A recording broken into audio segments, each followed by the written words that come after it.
है friends, good morning. आज हम लोग पढ़ेंगे गियासुद्दीन बलबन के बारे में, जिसने 1266 से लेके 1286 तक शासन किया है। मैं आप लोगों से रिक्वेस्ट करना चाहता हूँ कि प्लीज़ अगर आपने अब तक हमारे चैनल को सब्सक्राइब नहीं किया है तो सब्सक्राइब कर लें। आगे तो पढ़ते हैं। बलबन ने अपने ही दामाद नासुद्दीन महमूद को विष देके उसकी हत्या कर देता है।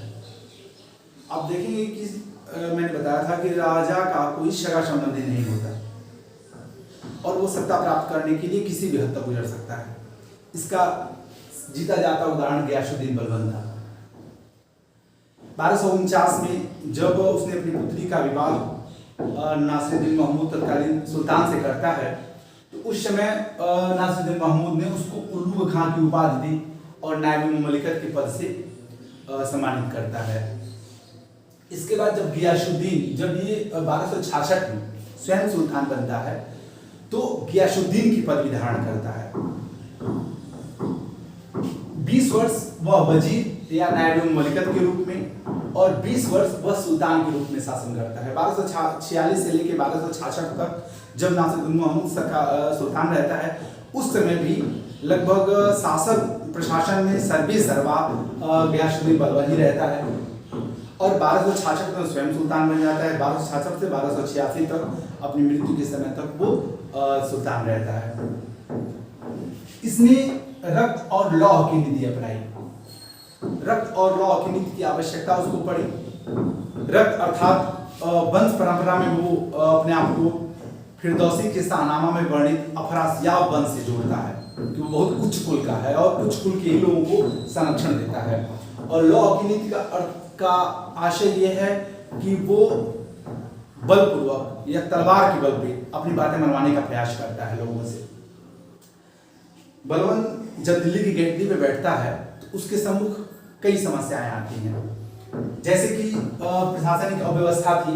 मैंने कहा कि इल्तुतमिश के जो उत्तराधिकारी थे वो बहुत योग्य नहीं थे और उनके समय में जो इक्तादार होते थे या जो सैनिक होते थे, इक्तादार थे या जो उमरा वर्ग था या उलिमा वर्ग था, प्रशासन में उसने अपना दबाव बनाने की कोशिश की और हर तरह से हस्तक्षेप किया।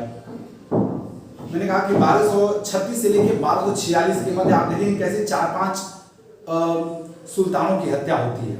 इस प्रतिद्वंदिता में, इस दरबारी गुटबंदी में तो कहीं न कहीं नासिरुद्दीन महमूद यह समझ गया था कि हमें इस गुटबंदी से अलग रहना है और एकदम सादा जीवन जीना है। ये बात अच्छा है। चूंकि इन्हीं परिस्थितियों के मध्य बलबन ने भी अपनी ताकत बढ़ाई थी। बलबन ने भी अपनी प्रशासन में अपनी प्रभुसत्ता बनाई थी। तुर्गानी चालगानी या चालीसा में वो प्रमुख पद पे मतलब मुख्य हो गया था, उसी की बातें मानी जाने लगी थी और धीरे धीरे वो नायब ममलिकत के पद पे आ जाता है। तो बलबन यह भली भांति जानता था कि अपने ही 40 सरदारों में से षड्यंत्र करके गुटबंदी करके उसने राजवंश के लोगों को हटाया है और स्वयं गद्दी पे बैठता है। तो ये भली भांति जानता था कि कहीं न कहीं मेरे साथ भी इस तरह से हो सकता है, मेरे साथ भी षड्यंत्र हो सकता है यदि मैं शासक बना तो सबसे पहले उसने अपनी इस कमी को छुपाने के लिए उसने एक आडंबर बनाया। उसने प्रशासन में बहुत सारे सुधार किए जो हम आगे पढ़ेंगे। लेकिन प्रशासनिक टोटल अव्यवस्था फैली हुई थी जब वो गद्दी पे बैठता है। दरबार में गुटबंदी थी। तुर्कों में भारतीय मुसलमान का अलग गुट था, तुर्कों का अलग गुट था। उसके अलावा जो 40 सरदार थे वो भी कहीं कहीं चूंकि इल्तुतमिश के वो भी गुलाम थे। बलबन उन्हीं का एक भाई था और कैसे एकाएक जो है जाके गद्दी पे बैठ जाता, तो ये भली बात जानता था कि उसके खिलाफ भी षड्यंत्र हो सकता है। दूसरी समस्या उसके सामने ये थी कानून व्यवस्था की। सुल्तानों की कमजोरी के पश्चात दिल्ली के क्षेत्रों में, दिल्ली के निकटवर्ती क्षेत्रों में, गंगा यमुना द्वार क्षेत्र में, अवध के दिल्ली सारे मैक्सिमम क्षेत्रों में अव्यवस्था फैली हुई थी। और तीसरी उसके सामने समस्या ये थी कि सुल्तान की शक्ति जो कमजोर हो गई थी और उसकी प्रतिष्ठा लगभग समाप्त हो चुकी थी। कैसे कैसे दिल्ली सुल्तान की प्रतिष्ठा को पुनः उच्च स्थान पे प्रतिस्थापित किया जाए। ये 3 समस्याएं उसके सम्मुख थी और इन 3 समस्याओं का समाधान कैसे करता है, यही उसके कार्यकाल का प्रमुख बातें थी। तो आप देखेंगे प्रशासनिक अव्यवस्था और दरबारी गुटबंदी को दूर करने के लिए सबसे पहले उसने नायब मुमलिकत का पद समाप्त कर देता है। मैं बताया था कि कैसे सुल्तान, नायब और वजीर इन तीनों में लगभग अधिकारों का बंटवारा था। तो सबसे पहले वो जानता था कि वो नायब मुमलिकत बन के आया है और वो गद्दी पे बैठ गया, तो अगर नायब मुमलिकत पद रहा तो उसकी भी सत्ता खतरे में पड़ सकती है। इसलिए सबसे पहले वो नायब मुमलिकत का पद समाप्त कर देता है। चालीसा का भी वो दमन कर देता है, चालीसा को भी वो समाप्त कर देता है। वजीर, मैंने कहा कि नायब और वजीर ये दोनों अधिकारों लिए हुए थे, बंटवारा हुआ था। वजीर का अधिकार था राजस्व का संकलन करना, सैन्य संचालन करना, धन संबंधी उसके अधिकार थे। उसने ये तीनों अधिकार मतलब राजस्व वसूलने का अधिकार, सैन्य, धन, तीनों अधिकार उसके समाप्त कर दिए और वजीर को केवल लेखा विभाग का प्रमुख बना के रहने देता है। तीसरा इसका प्रशासनिक के क्षेत्र में काम ये था कि इसने इक्ता व्यवस्था में सुधार किया। मैंने बताया था कि इक्ता इल्तुतमिश ने अपने बहुत सारे सरदारों को खुश करने के लिए इक्ताएं बांटी थी और जो बड़े इक्तादार होते थे उनको वहां का प्रशासनिक अधिकार प्राप्त था, उनको सैनिक अधिकार प्राप्त था। सैनिक में वो सेना की भर्ती भी करते थे और उनको वेतन भुगतान करते थे और वहां से वो राजस्व वसूलते थे। तो राजस्व वसूलते थे तो राजस्व वसूल के प्रशासन के कार्य में और सैनिकों के कार्य में जितना पैसा खर्च होता था उसको खर्च करके और शेष राजस्व को केंद्र के खजाने में जमा कर देते थे, जिसे फवाजिल कहा जाता था। मैं पिछले लेक्चर में आप लोगों को बताया था। तो इनमें कहीं न कहीं ये तीनों अधिकार प्राप्त करने से एक अभिमान आ गया था। वो उनके पास धन भी था, सेना भी थी, प्रशासन भी था, तो कहीं न कहीं राजा की प्रतिनिधित्व करते थे। तो इनको नियंत्रित करने के लिए बलबन ने एक ख्वाजा नामक अधिकारी, बहुत दक्ष, बहुत योग्य व्यक्ति ख्वाजा नामक अधिकारी की नियुक्ति करता है प्रत्येक इक्तादार में और उसका कार्य है कि जो राजस्व आता है और जितना खर्च होता है क्या उसमें घालमेल तो नहीं है, कहीं उसमें भ्रष्टाचार तो नहीं है। इस जांच के लिए उसने ख्वाजा नामक अधिकारी की नियुक्ति की और उनके खर्चों पे नियंत्रण रखा। इस तरह से उसने इक्तादारों पर नियंत्रण करने का प्रयास किया। मैं बताता था कि छोटी इक्ता दोआब के क्षेत्रों में 2000 के आसपास सैनिकों को खुश करने के लिए इल्तुतमिश ने छोटी इक्ता वितरित की थी और उस छोटी इक्ता से केवल राजस्व वसूला जाता था और राजस्व वसूल के और केंद्र के खजाने में जमा किया जाता था। और उसके समय में ये लगभग वंशानुगत हो गई थी। लेकिन जब बलबन गद्दी पे बैठता है तो वो इन छोटी इक्ताओं की जांच कराता है और जांच करा के देखता है कि जो जिन इक्तादारों को पुरस्कार स्वरूप भूमि दी गई थी वो वृद्ध हो गए हैं या अधिकतर की उनकी मृत्यु हो गई है और उनके बेटे उसका उपयोग कर रहे हैं।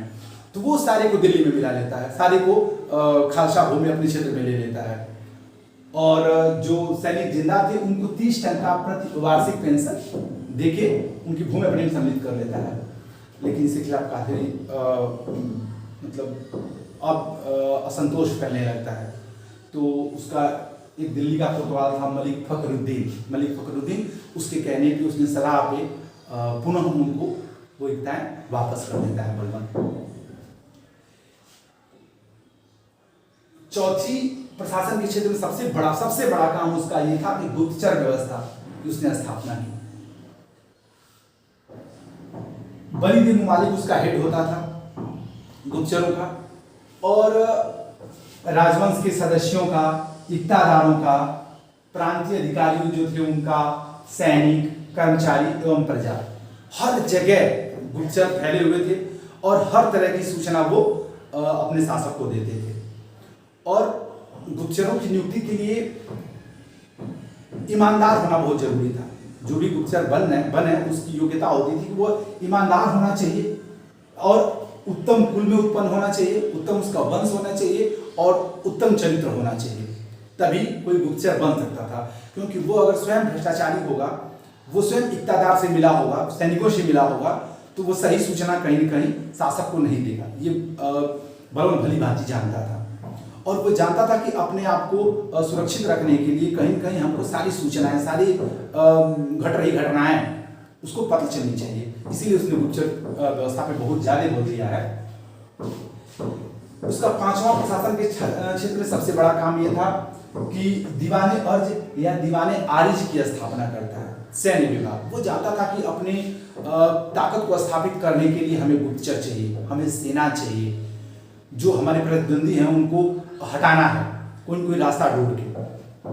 तो वो दीवानी अर्ज की स्थापना करता है, सैन्य विभाग की स्थापना करता है, जिसके आरिज ममालिक इसका प्रधान होता था।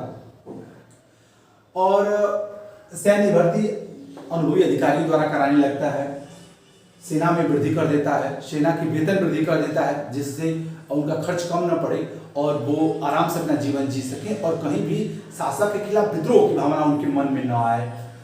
सैन्य प्रशिक्षण में बहुत बल देता है वो, और सक्रियता में सैनिकों की सक्रियता पे बहुत बल देता है। जैसे कि आज सैन्याभ्यास होता था, वैसे ही बलबन अचानक एकाएक सहसा उसको कहता था चलो फलां अभियान पे जाना है या फिर अन्य शिकार पे जाना है, और सारे सेनाओं को मतलब मैक्सिमम सेनाओं को वो लेके और उनकी सक्रियता जांचने का प्रयास करता था। आप देखेंगे कि दूसरी उसकी समस्या थी कानून व्यवस्था। कानून व्यवस्था जब वो दिल्ली बैठा है तो कानून व्यवस्था दिल्ली का निकटवर्ती प्रदेश में मेवाती नामक डकैत थे जिन्होंने बहुत सारी अव्यवस्था फैला रखी थी। तो जब गद्दी पे बैठता है तो वो दिल्ली के आसपास के जितने जंगल थे उसको कटवा देता है और मेवातियों का दमन कर देता है, बड़ी क्रूरता पूर्वक उनका दमन कर देता है। गंगा यमुना का द्वार, यहाँ चूंकि बड़ी उपजाऊ भूमि हुआ करती थी, तो जो यहाँ के जमींदार थे वो विद्रोह कर देते थे। तो इनको दबाने के लिए उसने कड़ा अवध के इक़्तिदारों को कहा कि कड़ा मतलब आप लोग इनका दमन करिए, और इसलिए निर्देश किया कि इनका दमन किया और ये समस्या भी उसने सॉल्व की। अवध और दिल्ली के व्यापारी मार्ग पर डाकू थे।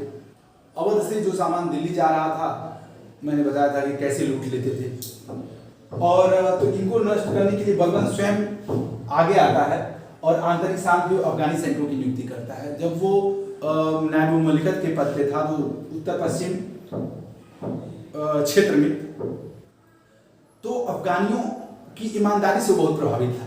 तो आंतरिक क्षेत्रों में जो भी अशांति थी उसको दूर करने के लिए वो चौकियां बनाता है, छोटे छोटे किले बनवाता है और उन किलों पे अफगानियों की नियुक्त करता है। और इनको दबाने के लिए, इन सारे डाकुओं को, गुंडों को दबाने के लिए वो अफगानी सैनिकों को नियुक्त करता है। रुहेलखंड के राजपूत विद्रोह, रुहेलखंड में राजपूत विद्रोह, रुहेलखंड में धीरे धीरे राजपूत जो पहले से स्थापित थे कहीं कहीं तुर्कों को भगाने का प्रयास करते हैं, और इस प्रयास में लगातार वो विद्रोह कर रहे थे। तो इनका भी नेतृत्व बलबन स्वयं करता है और इनको परास्त कर देता है, और ये भी समस्या अपनी सॉल्व हो जाती है। अब आप देखेंगे कि व्यवस्था करके तीसरी समस्या उसकी थी सुल्तान की शक्ति और पद को कैसे प्रतिष्ठित किया जाए। इसके लिए उसने राजत्व सिद्धांत का सहारा लिया, और दिल्ली सल्तनत में पहला सुल्तान था बलबन, जिसने अपने राजत्व की घोषणा करता है।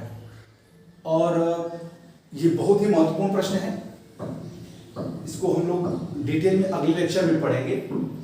मेंस के दृष्टिकोण से दो प्रश्न महत्वपूर्ण हैं, उसकी प्रशासनिक कार्य और राजत्व सिद्धांत। और हम अगले लेक्चर में पढ़ेंगे कि उसने अपने इन दोनों दुर्गुण मतलब जो कैसे उसने राजधंधा का आरोप था और वो दास्तां से मुक्त नहीं था, तो वो अपने आप को कैसे किस राजत्व का पालन करता है और अपने आप को आडंबर में घेरता है। धन्यवाद।